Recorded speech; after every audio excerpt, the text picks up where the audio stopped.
Happy Friday and welcome back to Locked On Red Sox podcast. Thank you so much for making Locked On Red Sox your first listen every single day.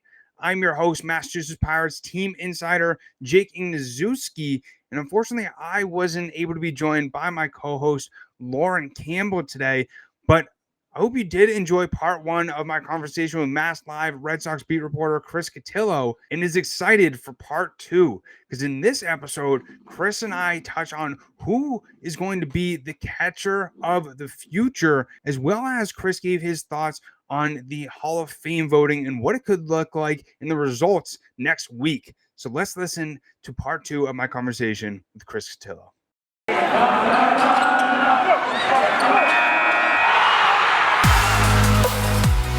You are Locked On Red Sox, your daily Boston Red Sox podcast. Part of the Locked On Podcast Network, your team every day.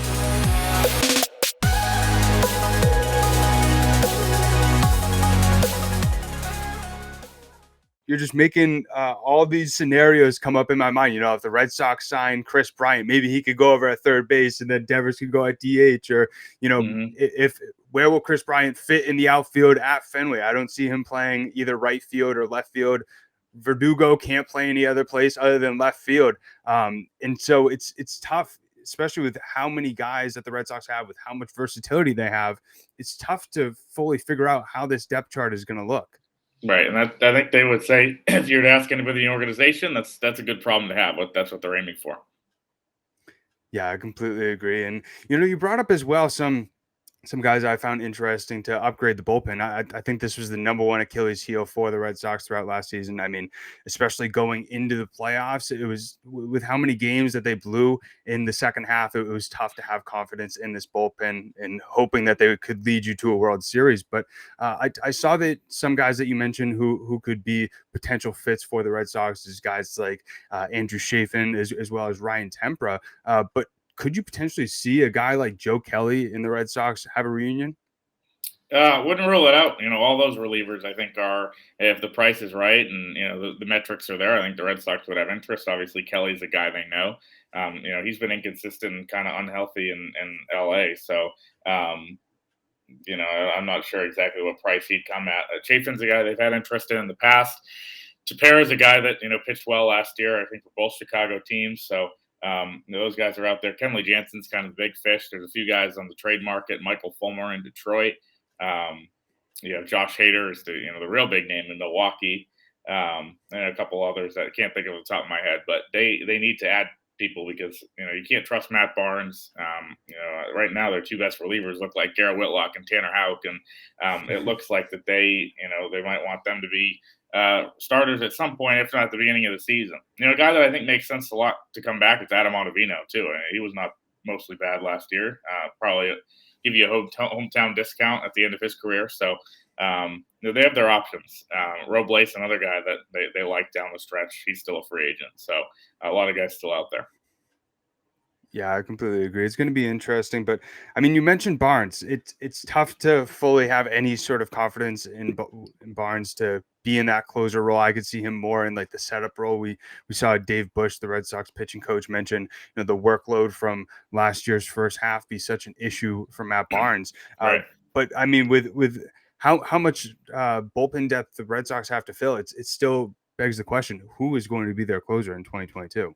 Right, and once that, you know, I think right now the favorite is probably Whitlock. If I had to name one, I personally think Houck should be in the bullpen and Whitlock should be in the rotation long term, just kind of with their arsenals. But I think Whitlock probably would be the guy if the season started tomorrow. Again, there's a lot of time before that. We don't know how much time before that, and there's going to be additions, and I think the Red Sox could make a splash there. You know, I don't think they're going to make a splash in the rotation. I think they could make a splash in the outfield, but the bullpen is a place where people aren't really talking about, and, you know, go out and get a really solid arm. I hope you guys have been enjoying my conversation with Chris Cotillo so far, but Lauren just wanted to take a second to tell you about Built Bar. You know me by now. You know how much I absolutely love Built Bar. And now that it's the new year, that means some New Year's resolutions are starting to kick in. And if yours is about getting fit, maybe eating a little bit healthier, make sure you include Built Bar in your plan. Built Bar is the best protein bar that tastes like a candy bar. Doesn't have that chalkiness, maybe that cardboard taste that some other protein bars have. And it makes it easy to stick to your resolution because it tastes so good. You will want to eat it, unlike those other protein bars, like I said, that can be a little chalky, a little cardboardy, maybe even a little waxy. It's just not good. Built Bar is not like that at all. There are so many flavors to choose from. There's raspberry, double chocolate, mint chocolate, and my favorite, cookies and cream. And Built Bars are covered in 100% real chocolate. So by like week 3 of your resolution, when eating healthy is getting a little bit tricky, you kind of thinking, where's the chocolate? Built Bar. Built Bar is where the chocolate is at.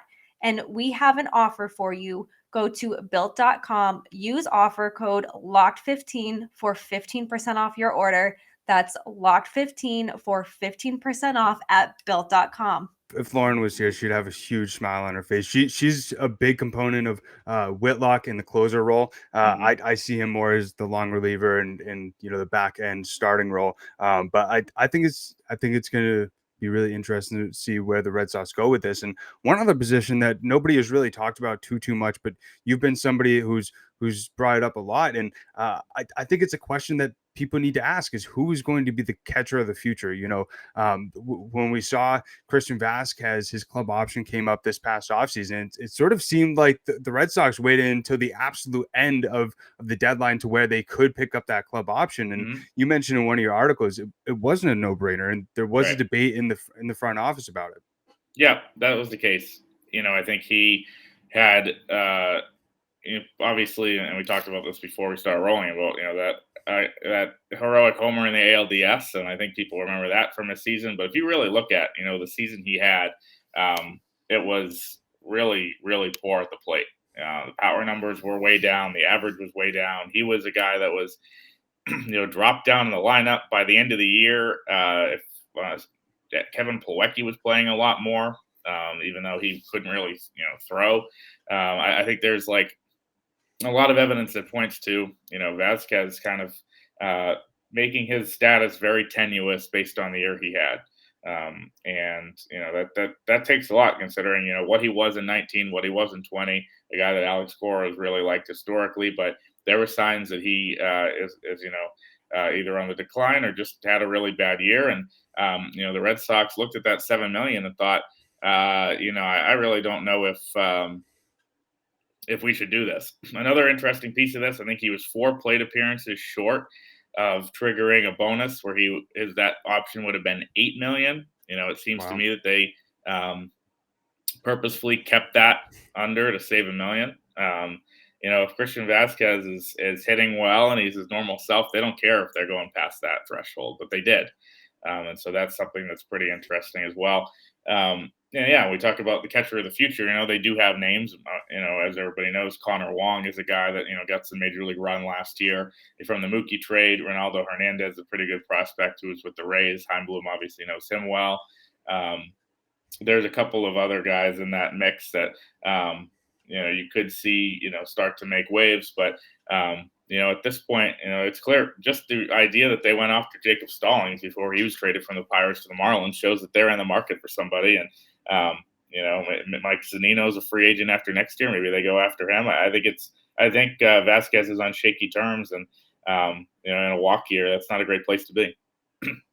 Yeah, I completely agree. And, you brought up his poor offensive performance last season, hitting .258 with 6 home runs. And, you mentioned those minor league options as well as some options on the free agency market next year. I also saw Gary Sanchez, Tucker Barnhart. Could you see them potentially going towards the free agency if, we see another Vazquez down season offensively? It's possible. And, they need a guy from within to emerge too. There are some prospects in the system, Cottom, Hickey, a couple of guys I didn't mention who are farther away. But, I think that they're going to have to, get, bona fide major league guy. And maybe in their mind, Kevin Plawecki can ascend and be that starter. Who knows? I think he needs obviously to work on his arm, but he's a guy who's a first-round pick and has that pedigree and has been actually pretty good, kind of an underrated way for the Red Sox in the last 2 years. A lot of questions there. I think, as you said, people aren't talking about it enough, but it's going to be a storyline, especially if Vazquez struggles early. Very true. I think Plawecki needs to get a little bit more recognition. Obviously, he's known as like the big clubhouse guy, the person who started the whole card as Right. well as dancing on my own. But I mean, he really came up clutch when it really mattered. But I hope you have been enjoying my conversation so far with Red Sox beat writer from MassLive.com, Chris Cotillo. But I just want to take a second real fast to tell you about BetOnline. BetOnline would like to wish you a happy new betting year as we continue our march to the playoffs and beyond. BetOnline remains the number one spot for all the best sports wagering action for 2022. New year and a new updated desktop and mobile website to sign up today and receive your 50% off welcome bonus on your first deposit. Just use our promo code Locked On to get started. From football, basketball, hockey, boxing, and UFC, right to your favorite Vegas casino games, don't wait to take advantage of all the amazing offers available for 2022. BetOnline is the fastest and easiest way to wager all your favorite sports. BetOnline, where the game starts. The last thing I just want to talk about with you, Chris, is you mentioned the Hall of Fame voting is coming up in the next week or so, and something that I was curious about was how much Curt Schilling has slipped over the last few weeks. Obviously, we saw last year he has to be taken off the ballot for this season. But were you surprised about that? Not really. I think the numbers maybe a little bit. I think that obviously it's kind of staggering that it seems like he really has no chance of getting in. But I think in the minds of the writers, and I don't vote. I haven't been you're going to be in there for 10 years, and it's like my fourth or fifth. So I don't vote, so I can't get blamed for anything. It's a great place to be. I think writers probably look at him asking the BBWA to take him off the ballot as just sign like, all right, man, if you don't want it, we're not going to give it to you.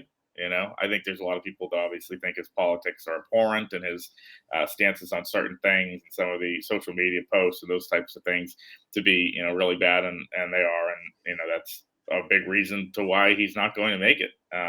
But for the people that were on the fence and trying to, keep politics out of it and keep all that stuff. And with him, it goes beyond politics. Politics really isn't the right word, but,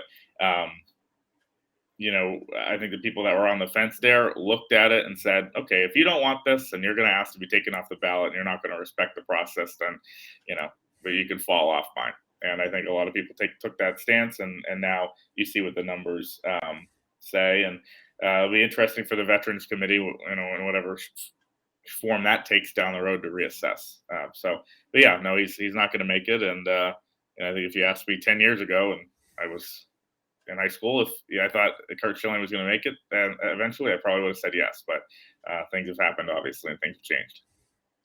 Very true. And we saw in a recent update how well David Ortiz has been doing thus far. And I bet you saw Dan O'Shaughnessy only voted for Jeff Kent, which in my opinion, I think that's ridiculous. But what are your thoughts on Ortiz doing so well so far?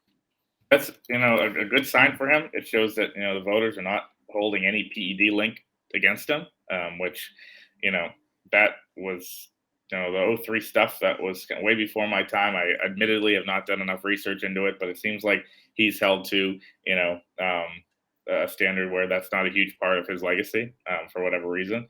And the polling numbers are good so far. I would caution that at this point, about a week out.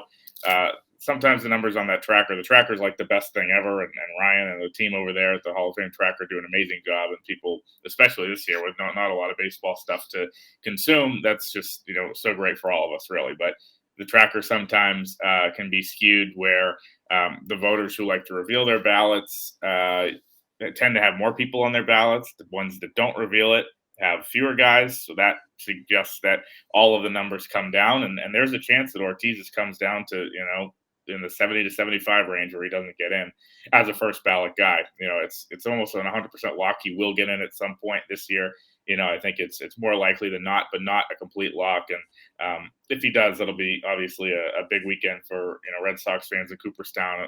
Obviously, if COVID, has died down a little bit over the summer, whenever they do it. But good signs so far for him, but I wouldn't call it a complete lock.